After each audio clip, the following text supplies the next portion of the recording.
صلوا علیہ وآلہ۔ صحیح بخاری حدیث نمبر 1۔ حضور اکرم صلی اللہ علیہ وآلہ وسلم کا ارشاد ہے، تمام اعمال کا دار و مدار نیت پر ہے، اور ہر عمل کا نتیجہ ہر انسان کو اس کی نیت کے مطابق ہی ملے گا۔ پس جس کی ہجرت دولت دنیا حاصل کرنے کے لیے ہو یا کسی عورت سے شادی کی غرض سے ہو، پس اس کی ہجرت انہی چیزوں کے لیے ہوگی جن کے حاصل کرنے کی نیت سے اس نے ہجرت کی۔ صحیح بخاری حدیث نمبر 2۔ حضور اکرم صلی اللہ علیہ وآلہ وسلم نے فرمایا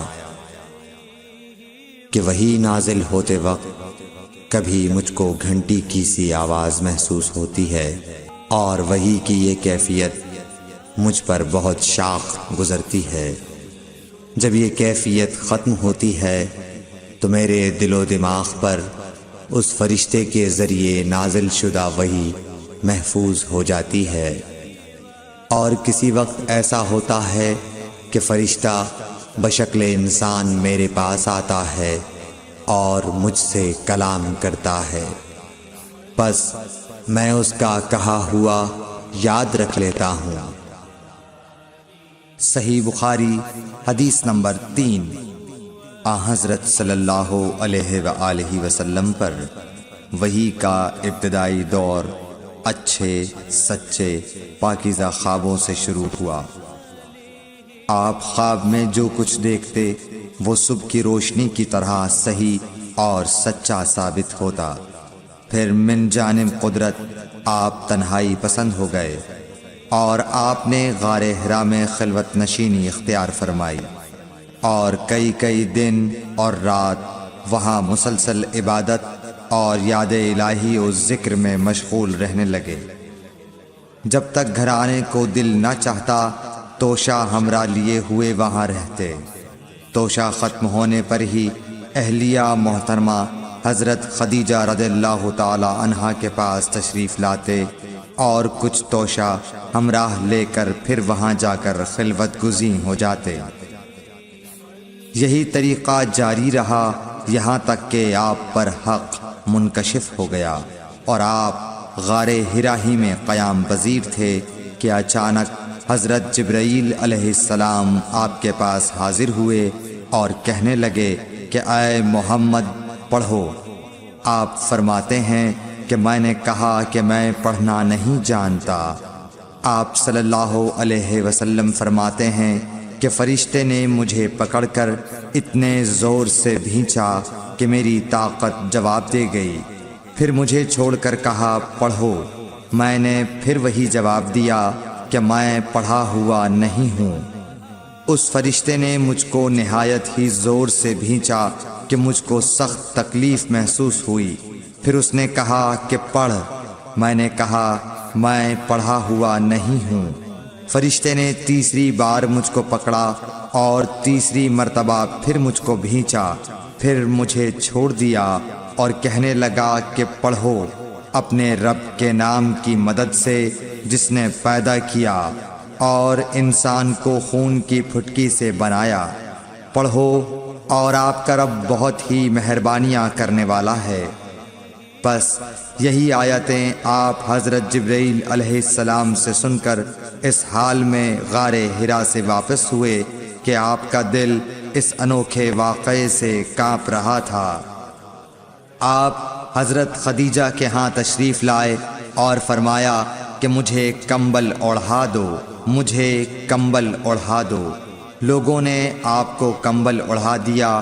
جب آپ کا ڈر جاتا رہا تو آپ نے اپنی زوجہ محترمہ حضرت خدیجہ رضی اللہ تعالی عنہا کو تفصیل کے ساتھ یہ واقعہ سنایا، اور فرمانے لگے کہ مجھ کو اب اپنی جان کا خوف ہو گیا ہے۔ آپ کی اہلیہ محترمہ حضرت خدیجہ رضی اللہ تعالی عنہا نے آپ کی ڈھارس بندھائی اور کہا کہ آپ کا خیال صحیح نہیں ہے۔ اللہ کی قسم آپ کو اللہ کبھی رسوا نہیں کرے گا۔ آپ تو اخلاق فاضلہ کے مالک ہیں، آپ تو کنبہ پرور ہیں، بے کسوں کا بوجھ اپنے سر پر رکھتے ہیں، مفلسوں کے لیے آپ کماتے ہیں، مہمان نوازی میں آپ بے مثال ہیں، اور مشکل وقت میں آپ امر حق کا ساتھ دیتے ہیں۔ ایسے اوصاف حسنہ والا انسان یوں بے وقت ذلت و خواری کی موت نہیں پا سکتا۔ پھر مزید تسلی کے لیے حضرت خدیجہ رضی اللہ تعالی عنہا آپ کو ورقہ بن نوفل کے پاس لے گئیں، جو ان کے چچا زاد بھائی تھے اور زمانہ جاہلیت میں نصرانی مذہب اختیار کر چکے تھے اور عبرانی زبان کے کاتب تھے۔ چنانچہ انجیل کو بھی حسب منشائے خداوندی عبرانی زبان میں لکھا کرتے تھے۔ انجیل سریانی زبان میں نازل ہوئی تھی، پھر اس کا ترجمہ عبرانی زبان میں ہوا۔ ورقہ اسی کو لکھتے تھے۔ وہ بہت بوڑھے ہو گئے تھے، یہاں تک کہ ان کی بینائی بھی رخصت ہو چکی تھی۔ حضرت خدیجہ رضی اللہ تعالی عنہا نے ان کے سامنے آپ کے حالات بیان کیے اور کہا کہ اے چچا زاد بھائی، اپنے بھتیجے محمد صلی اللہ علیہ وسلم کی زبانی ذرا ان کی کیفیت سن لیجئے۔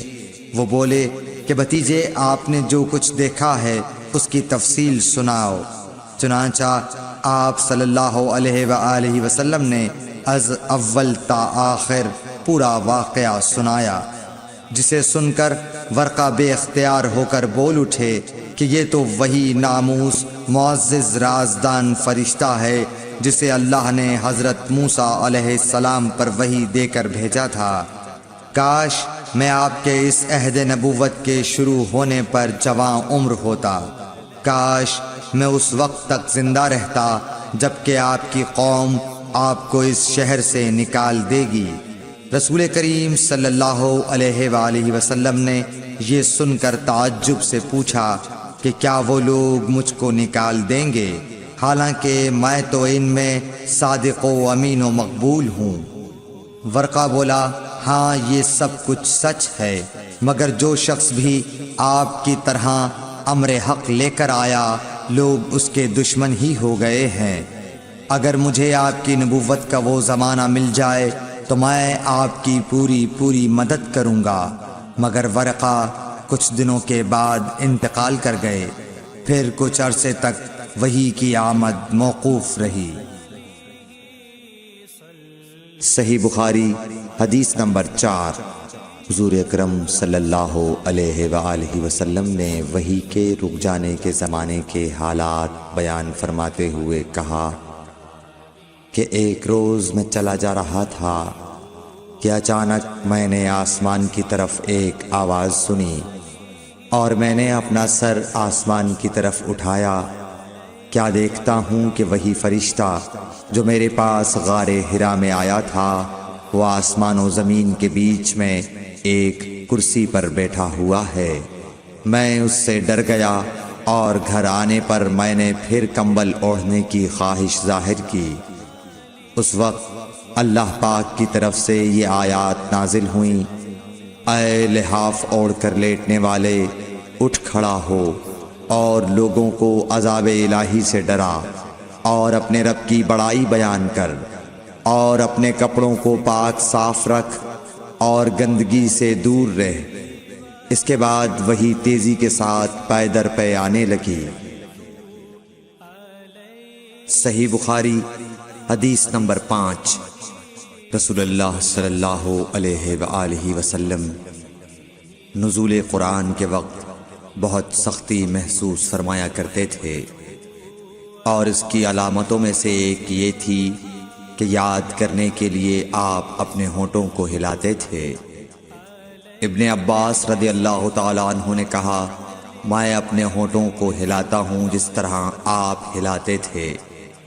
سعید کہتے ہیں، میں بھی اپنے ہونٹ ہلاتا ہوں جس طرح ابن عباس رضی اللہ تعالیٰ عنہ کو میں نے ہلاتے دیکھا۔ پھر انہوں نے اپنے ہونٹ ہلائے۔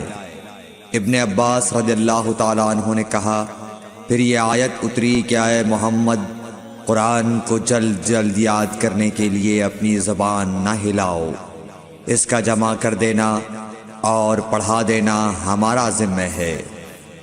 حضرت ابن عباس رضی اللہ تعالی عنہ کہتے ہیں، یعنی قرآن آپ صلی اللہ علیہ وآلہ وسلم کے دل میں جمع دینا اور پڑھا دینا ہمارے ذمہ ہے۔ پھر جب ہم پڑھ چکے تو اس پڑھے ہوئے کی اتباع کرو۔ ابن عباس رضی اللہ تعالی عنہ فرماتے ہیں، اس کا مطلب یہ ہے آپ اس کو خاموشی کے ساتھ سنتے رہو، اس کے بعد مطلب سمجھا دینا ہمارے ذمہ ہے۔ پھر یقیناً یہ ہماری ذمہ داری ہے کہ آپ اس کو پڑھو، یعنی اس کو محفوظ کر سکو۔ چنانچہ اس کے بعد جب آپ کے پاس حضرت جبرائیل علیہ السلام وحی لے کر آتے تو آپ توجہ سے سنتے، جب وہ چلے جاتے تو رسول اللہ صلی اللہ علیہ وسلم اس وحی کو اس طرح پڑھتے جس طرح حضرت جبرائیل علیہ السلام نے اسے پڑھا تھا۔ صحیح بخاری حدیث نمبر 6۔ رسول اللہ صلی اللہ علیہ وآلہ وسلم سب لوگوں سے زیادہ جواد سخی تھے، اور رمضان میں دوسرے اوقات کے مقابلے میں جب جبرائیل علیہ السلام آپ صلی اللہ علیہ وآلہ وسلم سے ملتے بہت ہی زیادہ جود و کرم فرماتے۔ جبرائیل علیہ السلام رمضان کی ہر رات میں آپ صلی اللہ علیہ وآلہ وسلم سے ملاقات کرتے اور آپ کے ساتھ قرآن کا دورہ کرتے۔ غرض حضرت صلی اللہ علیہ وآلہ وسلم لوگوں کو بھلائی پہنچانے میں بارش لانے والی ہوا سے بھی زیادہ جود و کرم فرمایا کرتے تھے۔ صحیح بخاری حدیث نمبر 7۔ ہرقل شاہ روم نے قریش کے قافلے میں ایک آدمی بلانے کو بھیجا، اور اس وقت یہ لوگ تجارت کے لیے ملک شام گئے ہوئے تھے، اور یہ وہ زمانہ تھا جب رسول اللہ صلی اللہ علیہ وسلم نے قریش اور ابو سفیان سے ایک وقتی عہد کیا ہوا تھا۔ جب ابو سفیان اور دوسرے لوگ ہرقل کے پاس ایلیا پہنچے جہاں ہرقل نے دربار طلب کیا تھا، اس کے گرد روم کے بڑے بڑے لوگ، علماء، وزراء و امراء بیٹھے ہوئے تھے۔ ہرقل نے ان کو اور اپنے ترجمان کو بلوایا، پھر ان سے پوچھا کہ تم میں سے کون شخص مدعی رسالت کا زیادہ قریبی عزیز ہے؟ ابو سفیان کہتے ہیں کہ میں بول اٹھا کہ میں اس کا سب سے زیادہ قریبی رشتہ دار ہوں۔ یہ سن کر ہرقل نے حکم دیا کہ اس ابو سفیان کو میرے قریب لا کر بٹھاؤ اور اس کے ساتھیوں کو اس کی پیٹھ کے پیچھے بٹھا دو۔ پھر اپنے ترجمان سے کہا کہ ان لوگوں سے کہہ دو کہ میں ابو سفیان سے اس شخص یعنی محمد صلی اللہ علیہ وسلم کے حالات پوچھتا ہوں، اگر یہ مجھ سے کسی بات میں جھوٹ بول دے تو تم اس کا جھوٹ ظاہر کر دینا۔ ابو سفیان کا قول ہے کہ خدا کی قسم اگر مجھے یہ غیرت نہ آتی کہ یہ لوگ مجھ کو جھٹلائیں گے تو میں آپ صلی اللہ علیہ وسلم کی نسبت ضرور غلط گوئی سے کام لیتا۔ خیر، پہلی بات جو ہرقل نے مجھ سے پوچھی وہ یہ کہ اس شخص کا خاندان تم لوگوں میں کیسا ہے؟ میں نے کہا وہ تو بڑے اونچے عالی نسب والے ہیں۔ کہنے لگا اس سے پہلے بھی کسی نے تم لوگوں میں ایسی بات کہی تھی؟ میں نے کہا نہیں۔ کہنے لگا اچھا اس کے بڑوں میں کوئی بادشاہ ہوا ہے؟ میں نے کہا نہیں۔ پھر اس نے کہا بڑے لوگوں نے اس کی پیروی اختیار کی ہے یا کمزوروں نے؟ میں نے کہا نہیں، کمزوروں نے۔ پھر کہنے لگا اس کے تابعدار روز بڑھتے جاتے ہیں یا کوئی ساتھی پھر بھی جاتا ہے؟ میں نے کہا نہیں۔ کہنے لگا کیا اپنے اس دعوی نبوت سے پہلے کبھی کسی بھی موقع پر اس نے جھوٹ بولا ہے؟ میں نے کہا نہیں، اور اب ہماری اس سے صلح کی ایک مقررہ مدت ٹھہری ہوئی ہے، معلوم نہیں وہ اس میں کیا کرنے والا ہے۔ ابو سفیان کہتے ہیں میں اس بات کے سوا اور کوئی جھوٹ اس گفتگو میں شامل نہ کر سکا۔ ہرقل نے کہا کیا تمہاری اس سے کبھی لڑائی بھی ہوئی ہے؟ ہم نے کہا کہ ہاں۔ بولا پھر تمہاری اور اس کی جنگ کا کیا حال ہوتا ہے؟ میں نے کہا لڑائی ڈول کی طرح ہے، کبھی وہ ہم سے میدان جنگ جیت لیتے ہیں اور کبھی ہم ان سے جیت لیتے ہیں۔ ہرقل نے پوچھا وہ تمہیں کس بات کا حکم دیتا ہے؟ میں نے کہا وہ کہتا ہے کہ صرف ایک اللہ ہی کی عبادت کرو، اس کا کسی کو شریک نہ بناؤ، اور اپنے باپ دادا کی شرک کی باتیں چھوڑ دو، اور ہمیں نماز پڑھنے، سچ بولنے، پرہیزگاری اور صلہ رحمی کا حکم دیتا ہے۔ یہ سب سن کر پھر ہرقل نے اپنے ترجمان سے کہا کہ ابو سفیان سے کہہ دے کہ میں نے تم سے اس کا نسب پوچھا تو تم نے کہا کہ وہ ہم سے عالی نسب ہے، اور پیغمبر اپنی قوم میں عالی نسب ہی بھیجے جایا کرتے ہیں۔ میں نے تم سے پوچھا کہ دعویٰ نبوت کی یہ بات تمہارے اندر اس سے پہلے کسی اور نے بھی کہی تھی؟ تو تم نے جواب دیا کہ نہیں۔ تب میں نے اپنے دل میں کہا کہ اگر یہ بات اس سے پہلے کسی اور نے کہی ہوتی تو میں سمجھتا کہ اس شخص نے بھی اسی بات کی تقلید کی ہے جو پہلے کہی جا چکی ہے۔ میں نے تم سے پوچھا کہ اس کے بڑوں میں کوئی بادشاہ بھی گزرا ہے تو تم نے کہا کہ نہیں۔ تو میں نے دل میں کہا کہ ان کے بزرگوں میں سے کوئی بادشاہ ہوا ہوگا تو کہہ دوں گا کہ وہ شخص اس بہانے اپنے آباء و اجداد کی بادشاہت اور ان کا ملک دوبارہ حاصل کرنا چاہتا ہے۔ اور میں نے تم سے پوچھا کہ اس بات کے کہنے یعنی پیغمبری کا دعویٰ کرنے سے پہلے تم نے کبھی اس کو دروغ گوئی کا الزام لگایا ہے؟ تم نے کہا کہ نہیں۔ تو میں نے سمجھ لیا کہ جو شخص آدمیوں کے ساتھ دروغ گوئی سے بچے وہ اللہ کے بارے میں کیسے جھوٹی بات کہہ سکتا ہے۔ اور میں نے تم سے پوچھا کہ بڑے لوگ اس کے پیرو ہوتے ہیں یا کمزور آدمی؟ تم نے کہا کمزوروں نے اس کی اتباع کی ہے۔ تو دراصل یہی لوگ پیغمبروں کے متبعین ہوتے ہیں۔ اور میں نے تم سے پوچھا کہ اس کے ساتھی بڑھ رہے ہیں یا کم ہو رہے ہیں؟ تم نے کہا کہ وہ بڑھ رہے ہیں، اور ایمان کی کیفیت یہی ہوتی ہے حتیٰ کہ وہ کامل ہو جاتا ہے۔ اور میں نے تم سے پوچھا کہ آیا کوئی شخص اس کے دین سے ناخوش ہو کر مرتد بھی ہو جاتا ہے؟ تم نے کہا نہیں۔ تو ایمان کی خاصیت بھی یہی ہے، جن کے دلوں میں اس کی مسرت رچ بس جائے وہ اس سے لوٹا نہیں کرتے۔ اور میں نے تم سے پوچھا کہ آیا وہ کبھی عہد شکنی کرتے ہیں؟ تم نے کہا نہیں۔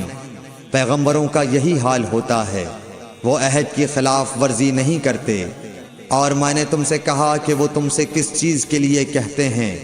تم نے کہا کہ وہ ہمیں حکم دیتے ہیں کہ اللہ کی عبادت کرو، اس کے ساتھ کسی کو شریک نہ ٹھہراؤ، اور تمہیں بتوں کی پرستش سے روکتے ہیں، سچ بولنے اور پرہیزگاری کا حکم دیتے ہیں۔ لہٰذا اگر یہ باتیں جو تم کہہ رہے ہو سچ ہیں تو ان قریب وہ اس جگہ کا مالک ہو جائے گا کہ جہاں میرے یہ دونوں پاؤں ہیں۔ مجھے معلوم تھا کہ وہ پیغمبر آنے والا ہے، مگر مجھے یہ معلوم نہیں تھا کہ وہ تمہارے اندر ہوگا۔ اگر میں جانتا کہ اس تک پہنچ سکوں گا تو اس سے ملنے کے لیے ہر تکلیف گوارا کرتا۔ اگر میں اس کے پاس ہوتا تو اس کے پاؤں دھوتا۔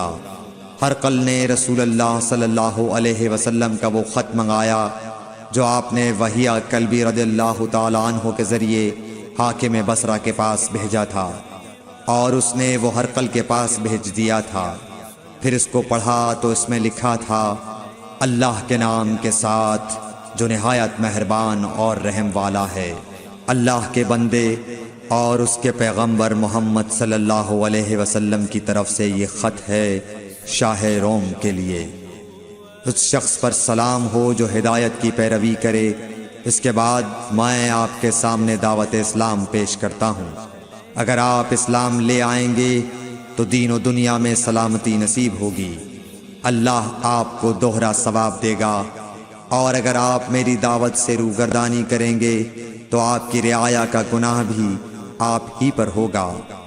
اور اے اہل کتاب، ایک ایسی بات پر آ جاؤ جو ہمارے اور تمہارے درمیان یکساں ہے، وہ یہ کہ ہم اللہ کے سوا کسی کی عبادت نہ کریں اور کسی کو اس کا شریک نہ ٹھہرائیں، اور نہ ہم میں سے کوئی کسی کو خدا کے سوا اپنا رب بنائے۔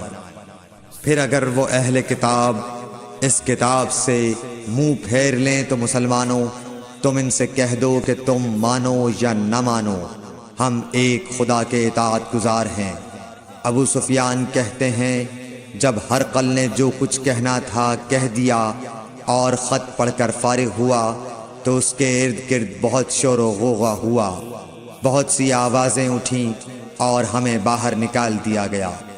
تب میں نے اپنے ساتھیوں سے کہا کہ ابو کبشہ کے بیٹے آن حضرت صلی اللہ علیہ وسلم کا معاملہ تو بہت بڑھ گیا، دیکھو تو اس سے بنی اصفر روم کا بادشاہ بھی ڈرتا ہے۔ مجھے اس وقت سے اس بات کا یقین ہو گیا کہ حضور صلی اللہ علیہ وسلم ان قریب غالب ہو کر رہیں گے، حتیٰ کہ اللہ نے مجھے مسلمان کر دیا۔ راوی کا بیان ہے کہ ابن ناطور ایلیا کا حاکم ہرقل کا مصاحب اور شام کے نصارہ کا لاٹ پادری بیان کرتا تھا کہ ہرقل جب ایلیا آیا ایک دن صبح کو پریشان اٹھا تو اس کے درباریوں نے دریافت کیا کہ آج ہم آپ کی حالت بدلی ہوئی پاتے ہیں، کیا وجہ ہے؟ ابن ناطور کا بیان ہے کہ ہرقل نجومی تھا، علم نجوم میں وہ پوری مہارت رکھتا تھا۔ اس نے اپنے ہم نشینوں کو بتایا کہ میں نے آج رات ستاروں پر نظر ڈالی تو دیکھا کہ ختنہ کرنے والوں کا بادشاہ ہمارے ملک پر غالب آ گیا ہے۔ بھلا اس زمانے میں کون لوگ ختنہ کرتے ہیں؟ انہوں نے کہا کہ یہود کے سوا کوئی ختنہ نہیں کرتا، سو ان کی وجہ سے پریشان نہ ہوں۔ سلطنت کے تمام شہروں میں یہ حکم لکھ بھیجیے کہ وہاں جتنے یہودی ہوں سب قتل کر دیے جائیں۔ وہ لوگ انہی باتوں میں مشغول تھے کہ ہرقل کے پاس ایک آدمی لایا گیا جسے شاہ غسان نے بھیجا تھا۔ اس نے رسول اللہ صلی اللہ علیہ وسلم کے حالات بیان کیے۔ جب ہرقل نے سارے حالات سن لیے تو کہا کہ جا کر دیکھو وہ ختنہ کیے ہوئے ہے یا نہیں۔ انہوں نے اسے دیکھا تو بتلایا کہ وہ ختنہ کیا ہوا ہے۔ ہرقل نے جب اس شخص سے عرب کے بارے میں پوچھا تو اس نے بتلایا کہ وہ ختنہ کرتے ہیں۔ تب ہرقل نے کہا کہ یہی محمد صلی اللہ علیہ وسلم اس امت کے بادشاہ ہیں جو پیدا ہو چکے ہیں۔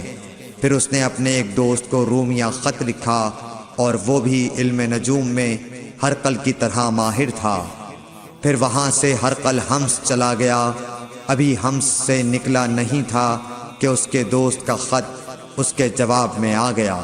اس کی رائے بھی حضور صلی اللہ علیہ وسلم کے ظہور کے بارے میں ہرقل کے موافق تھی کہ محمد صلی اللہ علیہ وسلم واقعی پیغمبر ہیں۔ اس کے بعد ہرقل نے روم کے بڑے آدمیوں کو اپنے حمص کے محل میں طلب کیا اور اس کے حکم سے محل کے دروازے بند کر لیے گئے۔ پھر وہ اپنے خاص محل سے باہر آیا اور کہا، اے روم والو، کیا ہدایت اور کامیابی میں کچھ حصہ تمہارے لیے بھی ہے؟ اگر تم اپنی سلطنت کی بقا چاہتے ہو تو پھر اس نبی صلی اللہ علیہ وسلم کی بیعت کر لو اور مسلمان ہو جاؤ۔ یہ سننا تھا کہ پھر لوگ وحشی گدھوں کی طرح دروازوں کی طرف دوڑے، مگر انہیں بند پایا۔ آخر جب ہرقل نے اس بات سے ان کی یہ نفرت دیکھی اور ان کے ایمان لانے سے مایوس ہو گیا تو کہنے لگا کہ ان لوگوں کو میرے پاس لاؤ۔ جب وہ دوبارہ آئے تو اس نے کہا، میں نے جو بات کہی تھی اس سے تمہاری دینی پختگی کی آزمائش مقصود تھی، سو وہ میں نے دیکھ لی۔ تب یہ بات سن کر وہ سب کے سب اس کے سامنے سجدے میں گر پڑے اور اس سے خوش ہو گئے۔ بالآخر ہرقل کی آخری حالت یہی رہی۔ صحیح بخاری حدیث نمبر 8۔ رسول اللہ صلی اللہ علیہ وسلم نے فرمایا، اسلام کی بنیاد 5 چیزوں پر قائم کی گئی ہے۔ اول گواہی دینا کہ اللہ کے سوا کوئی معبود نہیں اور بے شک حضرت محمد صلی اللہ علیہ وسلم اللہ کے سچے رسول ہیں، اور نماز قائم کرنا اور زکوٰۃ ادا کرنا اور حج کرنا اور رمضان کے روزے رکھنا۔ صحیح بخاری حدیث نمبر 9۔ نبی کریم صلی اللہ علیہ وآلہ وسلم نے فرمایا کہ ایمان کی 60 سے کچھ اوپر شاخیں ہیں، اور حیا شرم بھی ایمان کی ایک شاخ ہے۔ صحیح بخاری حدیث نمبر 10۔ حضرت محمد مصطفیٰ صلی اللہ علیہ وآلہ وسلم نے فرمایا، مسلمان وہ ہے جس کی زبان اور ہاتھ سے مسلمان بچے رہیں، اور مہاجر وہ ہے جو ان کاموں کو چھوڑ دے جن سے اللہ نے منع فرمایا۔ Thanks for watching.